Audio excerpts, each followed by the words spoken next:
Chip Fenn. I'm here with Polk Runs America magazine and Steve Stepp. Steve Stepp is the owner of Velocity Powerboats, and I'm here on his News 26 VR, which stands for Velociraptor, and I'd like to show you around the boat. Steve, can you tell us about some of the finer points of this of your new vessel? This thing's unbelievable. Well, we ended up designing the bay boat, so we could get into the fish market a little bit, but we took one of our race hulls to do that. But we designed the deck real user-friendly. We put like 4 steps in each corner so that if you're fighting a fish, getting up and down the casting platforms in the front, makes it real nice and easy.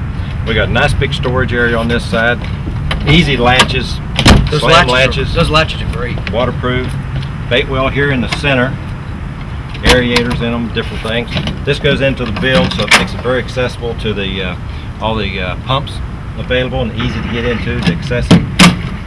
Another big storage area on this side. We can put rod holders all around, flip up stainless steel cleats. The deck is recessed from the deck itself, so that you can't knock a rod off or something like that, to where you can walk off the edge of it, so you got a little bit of an edge all the way around. And then one of the unique things we've done and designed has been this tackle center. So you got to have a seat anyway, so we got a place to put your rod. So you set your rod in there. You got a place to work on your fishing stuff. You got all your fishing gear down here stored. That's great. Easy accessible, so you pull out what you want. You sit down on the back, put your drink up here, put your rod up here, and then you got a place to bait your hook up. Very smart, very simple, and easy, convenient. Very much so. And you can lock this up too, so you don't have a problem. You've got a place up here, a sort of a tray to put your knife or whatever you got without it sliding and falling back. Yeah. This is a very unique top. How much did you say this thing weighs? Well, this whole top here, the bows and the top itself, is 60 pounds. It's all Kevlar carbon fiber, vacuum bag, fiberglass roof to it. All the poles are aluminum, switch aluminum adjustment bars and everything. So it's aerodynamic, but it's also lightweight. Which, the lighter you can get it, the more shallow water you can get into. Well, we both know, designing different boats, ounces turn to pounds, pound turn to miles an hour in the end. Yeah. Yeah, the more aerodynamic you can make it. A lot of companies just don't fool with that. We're aerodynamic and hydrodynamic conscious and weight conscious about everything we do. If we put weight in the boat, we want it to be something for strength, not just for show. So this here's all fiberglass. We built this in shop, designed it in shop. Our consoles all designed and made in shop. We have a radio control box down here where you can put your radios out of the way, but convenient. And it saves you from putting them up top and having something else aerodynamically more drag hanging up top that you're hardly ever going to use anyway with VHF anymore. Yeah, and glove compartment, 12-volt plug in it. Stereo in it, VHF. Show me one of these things. That's very simple.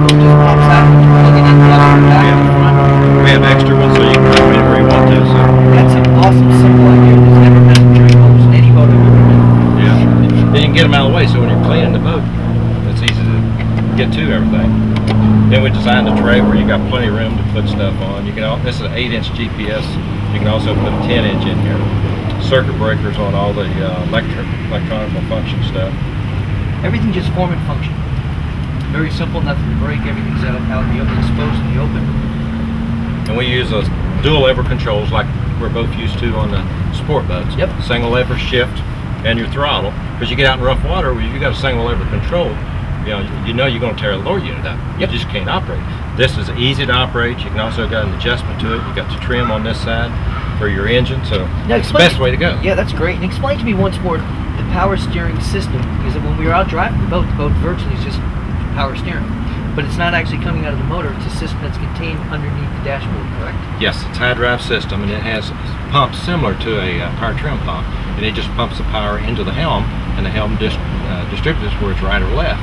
So it makes it basically power steering and not using the engine to do that like we do on an inboard. And you're not robbing any horsepower from the motor at the same time, so it's a nice, clean, nice, simple system. It works.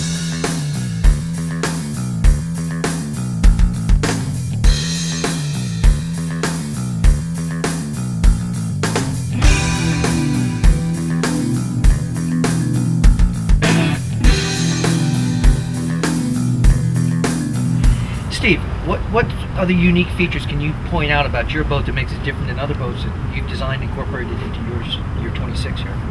Like this console sets over another fiberglass pan, so it makes it more watertight. Okay. Plus, we've made storage in there. You've got your batteries in there, easy to get to. We've made doors on both sides. The doors come off to where it makes it easy to get in, access. That was very unique, where doors just lift up, pull it right out of the hinges.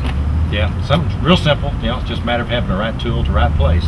And then one of the things we've done design-wise is create this where it's not a big flat air drag. Okay. Plus the console itself is tilted back 7 degrees, which makes it more aerodynamic. You keep mentioning aerodynamics, and it goes back to my racing days with you, and you really, in this type of bay boat, you've still taken all that knowledge and put that into this boat as well. Yeah, trying to make it as light and aerodynamic as possible, besides the hydrodynamics, which is the bottom of the boat, which is another story of its own, but everything we've designed into the deck is to be able to make it light and aerodynamic. That's awesome. That's just awesome. Now up down here, let's see. Let's take a look. This is a fish box here. Fish release well. Okay, so we have a fish and release well, and you can obviously for storage as well. Yep, use it for anything. We also make it a little larger if a person wants the 4-foot one where you can put big fish in. So what you just told me, you can make it a little bit larger. So you'll actually custom build this boat to anybody's needs and work with the parameters of the deck that you have. Yeah. Okay. Because there's a lot of custom things everybody wants, just like a sport boat. So other than the fiberglass shell itself, we can do anything, what I call software type stuff. We've got another bait well up here, and then we've got 2 rod holders, one on each side. Easy accessible with rod racks in them to hold the rods up. Still got storage in it. I see you got a couple rods there in case we want to do some fishing later, huh? Yeah, we might get hungry. Then this is the big storage area up here. You can just about sleep in that thing. Get in that. And it's all stainless steel rod holder, hatch holders to hold it up. These hatches are all cord vacuum bag. Like these over here, like 4 pounds a piece. So you control the weight of it. All stainless hardware through bolted. So even if I don't want to go fishing, I could have a cushion up here. I could have a lounge up here. I could have you could put some type of seat backs for me if I wanted. So yeah, sure can. You can use this boat as a rocket ship bay boat. Yeah, just play boat, poke run boat, whatever you want to do. Yeah. But you definitely not going to be embarrassed with the speeds that you tell me this thing runs. When we take it for a ride, we'll see. But then we have an anchor locker up in the front of it, so you don't have to drag it over the boat. It's a very nice piece. And then when we construct the boat itself, we glass the hull and deck together all the way around. Okay, the very few manufacturers do glass things all the way around. You know how important that is when you're going to beat something up. Yeah. Well, Steve, what do you say we take this boat for a ride? All right, sounds good. Let's go. Thank you.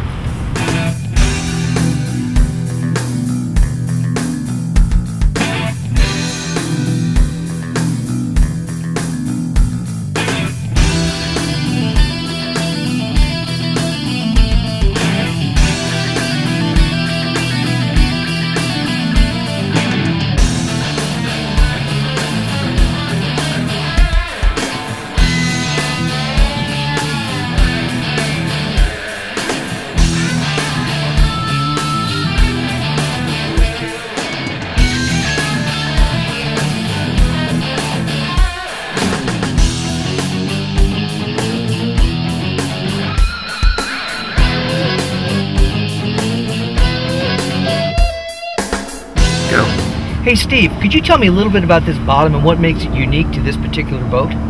Well, we used this particular hull because it was sort of really born and bred on the race course. Okay. And running world championships. We've won 2 world championships with it, 2 national championships with it, and it's a present world record holder in F1 class. It's amazing. And it's proved its pedigree like it's no other fish boat has even come close to what this hull's done. So what I did, I took this hull, laid it up, cut it down the height that I wanted, then designed and built this bay boat deck to make a bay boat out of it. And it's a 22-degree depth rise, which gives you a good soft ride. Most other boats are like 15, 18 degrees. This is 22 degrees, so you can run rough water with it, as rough as you want to run. Then another thing that it's got designed into it is that the chine itself is concave, full length from the bow to the stern. And what that does is when you're running through the rough water, the wave comes up the dead rise of the bottom and curves back down, sure, which gives you a much softer ride, but gives you a drier ride. Does that give you a little bit additional lift as well? Gives you some lift, it helps, especially in the back, because it lets you keep the boat on plane at a slower speed. Sure. But then also when you're plowing, running slow through rough water, 4, 5, 6 foot stuff, it's more apt to be dry, but it lifts that bow up in the air, keeps you from nose diving into a wave. Steve, we just went out and ran this boat. It ran incredible. The boat's unbelievable, and I was having a lot of fun with it. But you mentioned a fish boat. To me, this is a fish boat. It also is ambidextrous, where that the word SUV or sport utility vessel, you could add a lot of options with cushions and seating, where this is just a badass play boat. Well, so many of these bay boats or fishing boats turns into being just a good old play boat. Because it seems like the market, we've had a generational shift in the marketplace right now, where the guys are getting out of their hot rods, inboards, and they want simplicity. Boats that don't break. They can insure them. They can go to the bank and finance them, and they have resale value, and not to mention warranty. And we can just take this boat up the street, hose it off, and we're done. Yeah, put it up. Yeah, we put all different kinds of seating arrangement in the front, in the back. Cushions across the bow up there where the ladies can lay on the bow, so you can use it just like a pleasure boat. It's not necessary we put fishing rods in, but you don't have to go fishing. I just had fun with it out here just like it was a race boat. I remember those days, and I said, wow, look at this thing's got a lot of heritage to it. This is just a wonderful boat. Now we wish you a lot of luck with it. Well, you can do a lot of things with it, besides getting 12 inches of water, which is a lot of the fishermen like to get up into shallow water, but you can also go out and run 4 or 6 foot sea conditions, and sometimes you want to do that if you want to go dolphin fishing. Sure. But it works real good pulling into a bar too and having something to eat. It sure does. I'll tell you what, it's got a striking appearance. When you pulled in today on the trailer, I said to myself, wow, would you look at that thing? It looks like a Velocity. Well, we wish you a lot of luck with it, and we'll see you next at Miami Boat Show. Appreciate it, Chip. Thank you. Sir.